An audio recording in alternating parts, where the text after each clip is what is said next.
Assalamualaikum warahmatullahi wabarakatuh. Waalaikumsalam Waalaikumsalam. warahmatullahi wabarakatuh. Selamat siang, salam sejahtera untuk kita semua. Hari ini kami dari kelompok B akan membahas dan berdiskusi kelompok terkait dengan penerapan nilai akuntabilitas dan anti korupsi di pemerintahan. Sebelum kita melakukan diskusi ini, saya akan memperkenalkan terlebih dahulu. Saya Rizka Permatasari sebagai moderator dalam diskusi kelompok ini. Kemudian ada Saudara Rizky Rajab, ada Saudara Dwi Agung Ardianto, ada Saudari Egesti Hajayaningrat, ada Saudara Ahmad Arya, dan ada Saudara Muhammad Fajrul. Kami berenam kelompok ini akan melakukan diskusi kelompok terkait dengan video yang sudah kita pilih untuk kita bahas. Berikut adalah tayangan video yang akan kita bahas. Silakan untuk disimak ya teman-teman. Setoran bandar narkoba ke pejabat polisi menunjukkan korupsi sistemik institusi itu. Perlu reformasi menyeluruh. Saya Lani Diana dan inilah editorial Tempo. Kasus demi kasus yang melibatkan anggota kepolisian negara Republik Indonesia makin menjauhkan semboyan melindungi mengayomi dari kenyataan. Janji perbaikan internal institusi itu setelah berbagai skandal sebelumnya terbongkar pun belum terlihat hasilnya. Perkara yang melibatkan Ajun Komisaris Besar Didik Putra Kuncoro dalam jaringan narkotik jenis sabu dan ekstasi hanya contoh terbaru kejahatan di lingkup internal Polri. Badan Reserse Kriminal Polri menetapkan mantan Kepala Kepolisian Resor Bima Kota, Nusa Tenggara Barat itu sebagai tersangka karena menerima aliran dana dari bandar narkotik dan obat-obatan berbahaya bernama Koko Erwin. Dalam kasus ini, polisi dan bandar narkoba seolah-olah berkolaborasi. Bandar awalnya dikenalkan oleh Kepala Satuan Reserse Narkoba Bima Kota, Ajun Komisaris Malaungi. Pejabat yang seharusnya bertugas memimpin perang melawan narkotik itu justru mendapatkan jatah narkoba. Rantai komando berubah menjadi jaringan pengedar barang terlarang. Skandal meluas, melibatkan istri dan mantan anak buah Didik. Di Toraja Utara, Sulawesi Selatan, kejahatan dengan pola serupa juga terbuka. Kepala Satuan Reserse Narkoba Ajun Komisaris Arifan Effendi dan bawahannya menerima setoran sekitar 13 juta rupiah per pekan dari bandar narkoba. Polisi berubah fungsi menjadi pelindung dan pengayom peredaran narkoba.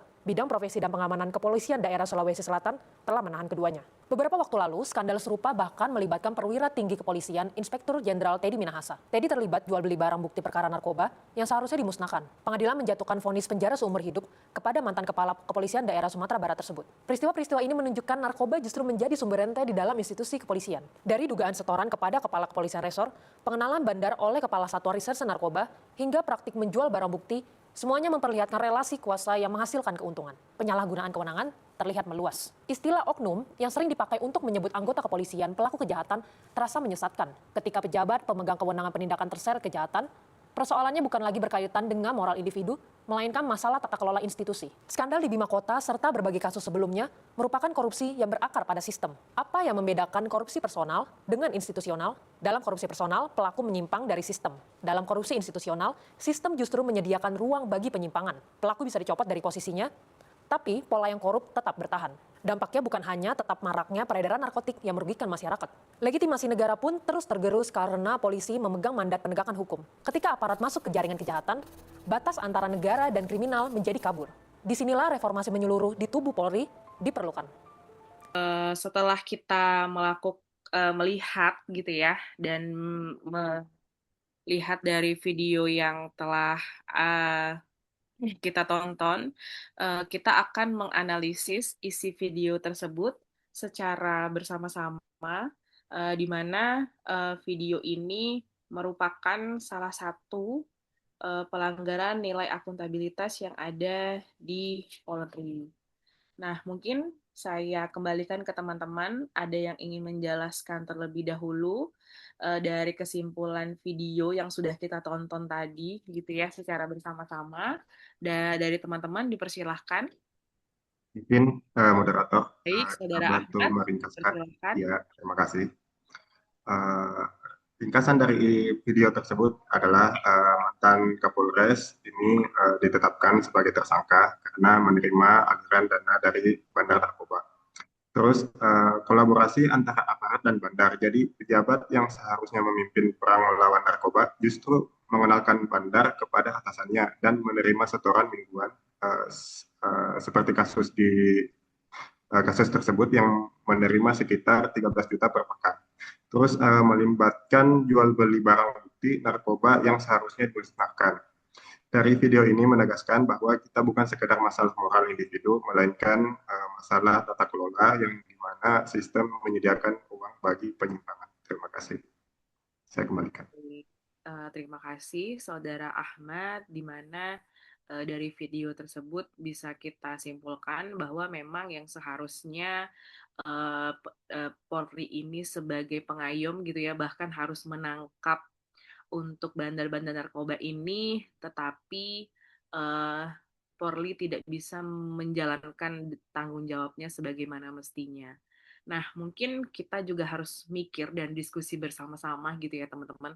Kenapa sih hal ini bisa terjadi gitu loh, dan mungkin hanya oknum, tetapi ini bisa menjadi pembelajaran untuk kita. Kenapa sih hal ini yang ada di video ini bisa terjadi gitu teman-teman. Mungkin ada yang ingin berpendapat dari teman-teman? Baik, terima kasih Boleh. moderator Kak Rizka.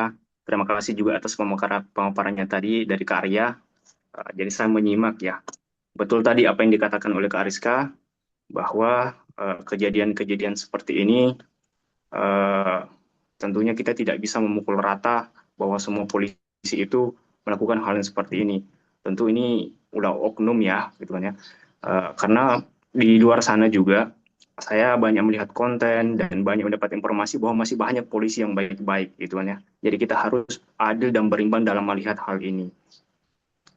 Meskipun pelakunya polisi, tapi kita tahu bahwa kasus ini juga ditangani oleh polisi. Jadi apresiasi kita sampaikan kepada polisi. Indikasi bahwa kasus ini bisa teratasi dengan baik, ini juga karena adanya peran dari masyarakat yang terus mengawasi, sehingga ini menunjukkan bahwa masyarakat kita semakin melek akan hukum dan haknya dan hak-haknya gitu kan ya. Dan juga tidak lupa saya sampaikan terima kasih kepada penegak-penegak hukum yang lain dalam penegakan kasus ini. Nah, kalau saya melihat ya bahwa eh, dari alih-alih kita terus menyalahkan polisi, kita perlu sedikit mengulas atau membahas mengapa sih hal ini bisa terjadi. Nah, kalau saya melihat di antaranya adalah mungkin adalah masalah gaya hidup ya. Seseorang yang eh, mem- pangkat dan jabatannya makin naik itu merasa bahwa gaya hidupnya juga harus semakin naik. Ini mungkin menjadi faktor mengapa oknum tadi tergiur untuk melakukan perbuatan-perbuatan yang melanggar hukum tadi. Misalnya justru memberantas narkoba malah ikut terlibat di dalamnya. Tapi saya melihat juga bahwa sebenarnya gaya hidup ini sebenarnya tidak terlalu jadi masalah. Andaikan penyebab yang kedua ini dia bisa terapkan dengan baik, yaitu masalah penyebabnya adalah kurangnya nilai akuntabilitas. Akuntabilitas kan secara sederhana kita artikan sebagai tanggung jawab. Tanggung jawab kepada siapa ya? Tanggung jawab kepada masyarakat. Kalau dia sadar bahwa dia bertanggung jawab, maka dia pasti tidak akan melakukan ini kan? Ya, dia bukan hanya tanggung jawab kepada masyarakat, tentunya tanggung jawab kepada Tuhan dan tanggung jawab kepada dirinya sendiri, tentu. Yang ketiga saya melihat penyebabnya adalah masalah lemahnya pengawasan. Kalau seseorang yang merasa terawasi pasti akan merasa was-was jika ingin melakukan sesuatu. Jadi saya merasa kalau pengawasan internal ataupun eksternalnya kuat, maka penyebab-penyebab ini eh, bisa teratasi. Maka kasus-kasus seperti ini tidak akan terulang di kemudian hari. Nah, jadi pada intinya adalah ini masalah akuntabilitas. Kalau si oknum tadi punya akuntabilitas yang baik, maka insya Allah hal-hal seperti ini itu tidak begitu menjadi masalah berarti. Tapi saya mungkin ingin mendengarkan juga ya dari teman-teman yang lain. Siapa tahu mungkin ada yang punya pandangan apa sih dampaknya dari kalau ada kasus-kasus seperti ini. Mungkin begitu Kak Rizka, saya kembalikan. Baik, terima kasih Saudara Fajrul. Mungkin dari teman-teman ada yang menambahkan. Jadi kalau kesimpulan dari yang Fajrul eh, bahas di sini, di mana memang di dalam video ini itu terdapat pelanggaran akuntabilitas, yaitu biasanya misalnya nih karena ada penyalahgunaan kekuasaan gitu ya, kemudian tidak bertanggung jawab terhadap tugas dan fungsinya, kemudian yang ketiga mungkin lemahnya sebuah pengawasan. Dari pendapat Saudara Fajrul tadi, mungkin kita juga harus melihat gitu ya teman-teman, gimana sih ketika seorang aparat sipil gitu ya melakukan pelanggaran, apa sih dampak yang paling mungkin gitu ya yang bisa terjadi di masyarakat. Nah, mungkin dari teman-teman ada yang mau berpendapat gitu ya. Jadi, ketika seorang ASN ini melakukan pelanggaran yang seharusnya melakukan pelayanan dengan baik, tetapi malah cenderung sebaliknya gitu. Dan mungkin dampaknya cukup luas ya, teman-teman, untuk masyarakat. Ya, izin Kak Boleh, menambahkan Saudara sedikit. Agung, silahkan. Ya, ini kita lihat dampaknya pada masyarakat ya. Ini kan masalah narkoba. Yang pertama pasti peredaran narkoba bukannya menurun, malah makin bertambah. Kenapa makin bertambah? Karena oknum-oknum bandar ini merasa mereka punya backingan. Mereka punya backingan seorang aparat, jadi mereka tidak segan lagi untuk menyebarkan barang dagangan mereka. Di satu sisi juga pasti masyarakat sangat tidak puas dengan kinerja Polri karena kita tahu bersama Polri sebagai salah satu garda terdepan untuk melawan narkoba, akan tetapi mereka menjadi oknum untuk melindungi bandar dalam peredaran narkobanya. Di satu sisi mereka juga tadi memanfaatkan barang bukti untuk dijual kembali atau disalahgunakan ke tempat yang lain. Ini juga sangat merugikan ke masyarakat karena ini bukan hanya bandar lagi yang dapat mengedarkan narkoba kalau jatuhnya seperti ini, karena oknum-oknum ini juga dapat langsung menyebarluaskan narkoba ini ke masyarakat, di mana kita tahu dampak narkoba di masyarakat itu sangat luas. Kita bisa ambil satu contoh dari sisi kesehatan, tingginya ODGJ di rumah sakit. Saya ambil contoh di Rumah Sakit Madani yang ada di Palu, itu sebagian besar itu ex narkoba. Jadi mereka itu rata-rata ketergantungan sama narkoba, hari konsumsi narkoba, ketika mereka sudah tidak mampu lagi dapat barang itu dengan alasan apapun, entah sudah tidak ada uang atau barangnya yang semakin sulit mereka dapat karena satu alasan yang lain, mereka mulailah kejiwaannya terganggu. Akibatnya berimbas ke kesehatannya. Jadi banyaklah mantan-mantan pengguna narkoba ini yang berkeliaran di jalan. Banyaklah mereka stres, banyaklah tingkat gangguan jiwa itu meningkat di layanan di Rumah Sakit Madani Palu, Kak. Mungkin itu dari saya. Baik, terima kasih untuk pendapatnya, Saudara Dwi Agung. Jadi benar ya teman-teman. Jadi lumayan cukup luas begitu ya dampaknya dalam segi negatif kepada masyarakat, di mana hal ini bisa berdampak jangka panjang ya teman-teman. Jadi yang ibaratnya itu sebuah dampak yang mungkin dalam suatu individu atau masyarakat itu tidak bisa lagi uh, bekerja gitu ya, tidak bisa lagi melaksanakan hidupnya secara optimal dari dampak-dampak yang terjadi ini gitu. Jadi uh, Polri melakukan penyalahgunaan, tetapi yang berdampak cukup besar itu adalah kepada masyarakat-masyarakat. Nah, mungkin setelah kita bahas nih bagaimana ini bisa terjadi gitu ya, kemudian dampak negatifnya kepada masyarakat ini cukup luas dan cukup banyak gitu. Tapi kalau misalnya kita nih boleh berpendapat gitu ya teman-teman kita sebagai calon ASN ini gitu ya, bagaimana kita mencari solusi nih dari kasus yang ada di video gitu loh. Dan bagaimana juga solusi ini nanti ke depannya itu apakah kita dalam menjalankannya ada hambatan gitu ya, ada tantangan gitu. Mungkin dari kita masing-masing nih, dari teman-teman itu bolehlah gitu loh sedikit berpendapat kira-kira solusi yang bisa diterapkan untuk memperbaiki pelanggaran-pelanggaran yang terjadi di video. Mungkin dari teman-teman dipersilahkan. Terima kasih, izin moderator. Baik. Izin menambahkan sedikit tentang video tadi yang kita lihat. Mungkin menurut saya solusi dari penyebab dan dampak yang terjadi akibat kasus suap bandar narkoba. Memang untuk berbicara solusi, banyak hambatan yang kita dapatkan. Dan untuk mencari solusi kita harus secara komprehensif atau menyeluruh dari pengawasan, perbaikan sistem, dan lain-lain. Yang pertama mungkin tindakan tegas itu pasti. Setiap tindakan kriminal itu harus kita tindak tegas. Bagaimana? Yang terlibat institusi kepolisian sendiri. Di dalamnya ada badan pengawas atau divisi propam yang mengawasi tindakan kriminal di kepolisian.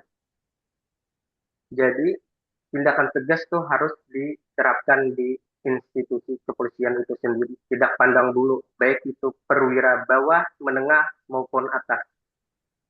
Yang terjadi saat ini sering dilakukan oleh perwira tinggi sampai pangkat jenderal, di bawahnya lagi kombes, itu sering terlibat dalam kasus narkoba. Jadi tindakan tegas itu yang utama pasti, tidak pandang bulu.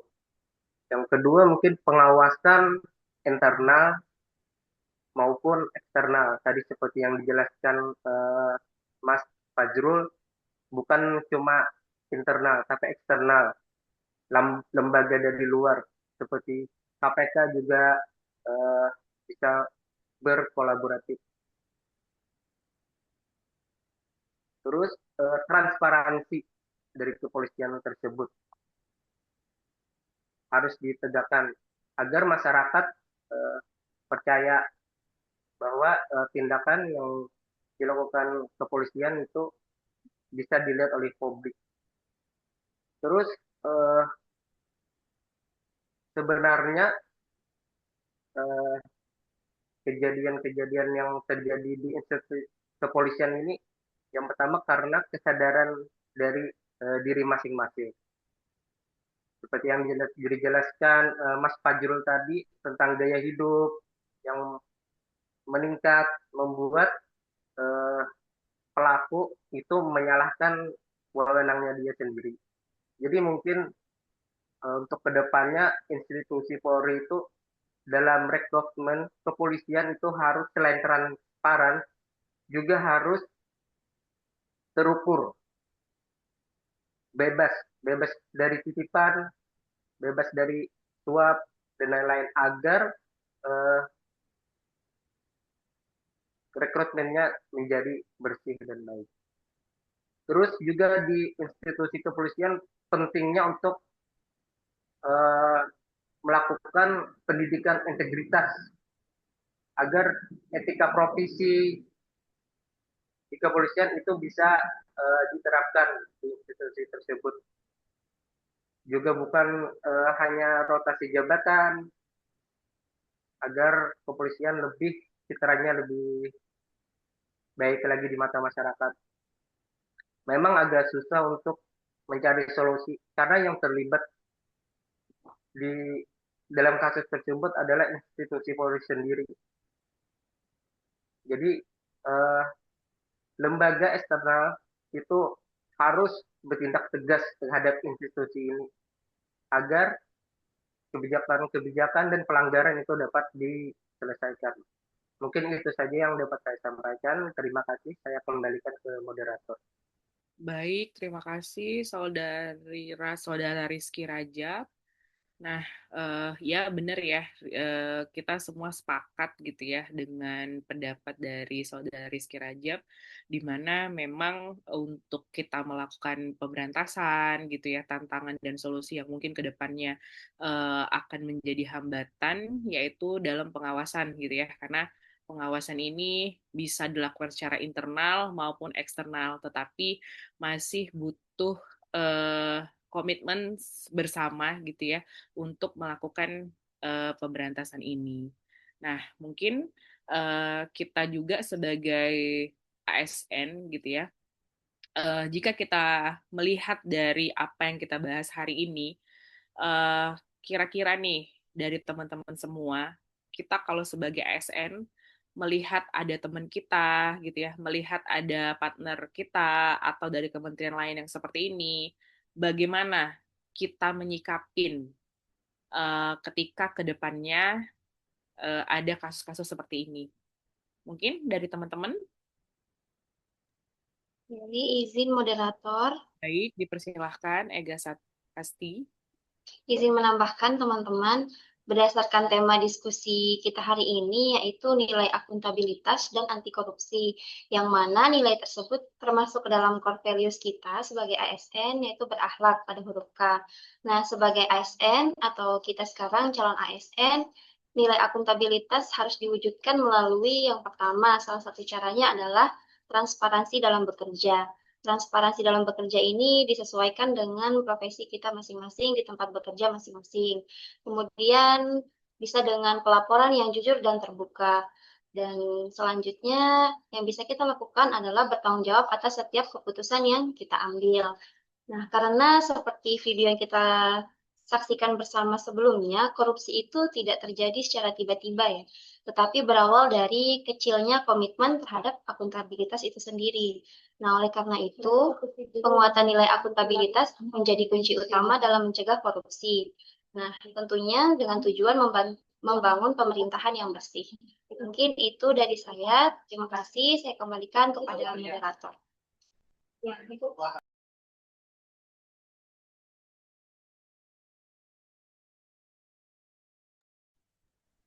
Oke, terima kasih kepada Saudari Egasti.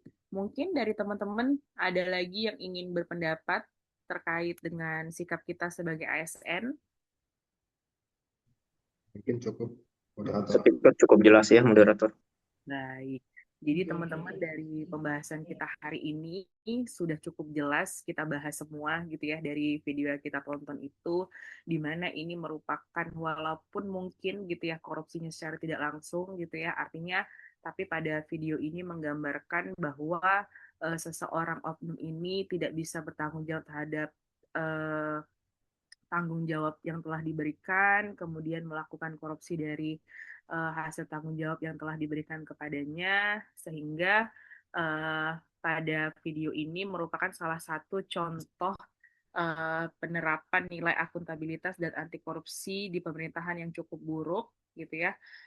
Apapun alasannya, apapun motifnya, ini merupakan suatu pelanggaran di mana kurangnya penerapan integritas pada oknum ini, sehingga menyebabkan juga dampak yang cukup luar biasa kepada masyarakat, yaitu salah satunya adalah penyalahgunaan nafsa yang dilakukan sudah cukup banyak gitu ya pada remaja kita, dan jeleknya lagi dampak kepada masyarakat ini, adanya penyalahgunaan ini saat ini belum bisa juga ditanggung oleh JKN KIS gitu, sehingga kedepannya ini itu akan lebih banyak lagi mendapatkan hal-hal dan masalah-masalah negatif lainnya yang ada di masyarakat.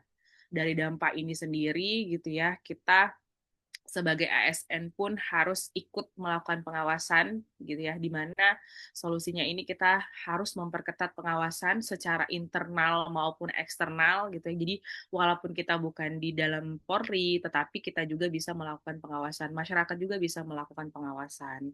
Nah, dari semua yang kita bahas ini kita bisa dapat pembelajaran teman-teman gitu ya. Ketika misalnya ada teman kita, sebagai kita nanti sebagai ASN, kita wajib untuk mengingatkan teman kita supaya berada di jalur yang benar lagi, karena balik lagi kita menjadi ASN ini adalah untuk melakukan pelayanan kepada masyarakat apapun tupoksinya gitu ya, apapun jenis jabatan yang dimiliki, ini adalah sebuah amanah di mana ketika kita sudah bisa melakukan secara baik, maka pelayanan kepada masyarakat dan dampaknya kepada masyarakat pun bisa cukup baik. Begitu ya teman-teman ya. Nah, mungkin diskusi kita hari ini sudah cukup. Lebih dan kurangnya saya sebagai moderator mohon maaf. Saya akhiri dengan wassalamualaikum warahmatullahi wabarakatuh. Waalaikumsalam warahmatullahi warahmatullahi wabarakatuh. wabarakatuh. Terima kasih moderator, terima kasih teman-teman.